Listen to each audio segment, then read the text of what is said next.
Hey guys, thanks for joining in today. Is there anybody in your life that is irresponsible and happy while you are responsible and miserable?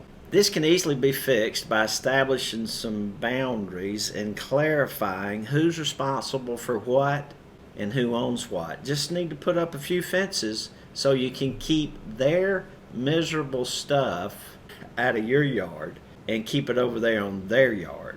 Let me give you an example.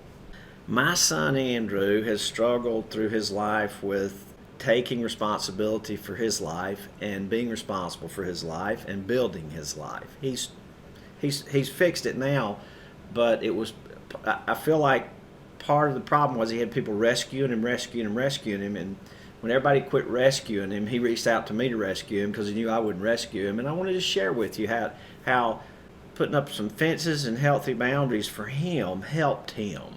So I get a text message one night about 9:30, and it was cold, and here's what it said: "Dad, can you send money for food? I'm hungry and I need to eat." And he's out on the street somewhere. I didn't answer, but the next morning I did answer, and I'm just going to read you my text message. It's your individual responsibility to provide for yourself, but you don't or you can't for multiple reasons.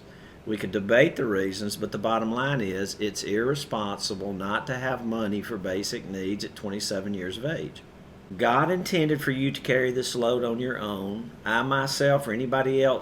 If I myself or anybody else feeds you, we will be perpetuating or enabling your irresponsibility. I will not do this. However, I'm willing to help you in this in a responsible way, which is to help you get to sober life, off the streets where you can get the help that helps.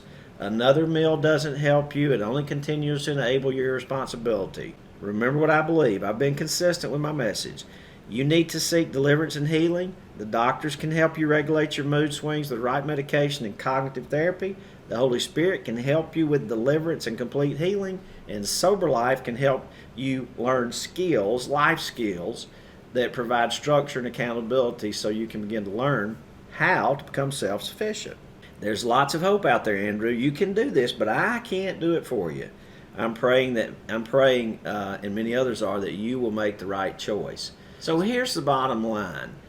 Andrew's life is not my responsibility. I am not responsible for Andrew, but I'm responsible to Andrew, and I have some responsibilities. I'm willing to help him, but he's got to climb up the rope and help himself, and he's going to have to feel miserable. He might be cold, he might be hungry, and he might stay on the streets and die. People do that.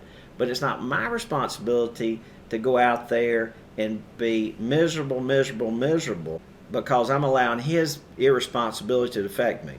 Good story here. He went into sober life. He stayed there a while. He came out. He's learned that it's his responsibility to provide for himself, and he is self-sufficient. He is providing for himself. So a lot of people may see this and say, "This is really hard, man." Well, it is hard. It's called tough love, but that's what he needed.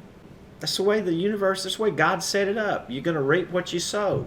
If you lay in the bed, do drugs, don't get up, do drugs, drink all the time, whatever, you are going to be hungry. But if there's somebody in your life that doesn't allow you to be hungry, and they don't allow that miserable stuff to come to you, you're not going to change. So who are you rescuing? I heard it like this: Roger, you're going to have to increase your threshold for the other person's level of pain in your life so they can help themselves. This was a really painful thing to do. Hey, I hope this helped you. God bless. Subscribe to my channel, hit this bell to be notified when a new video comes out.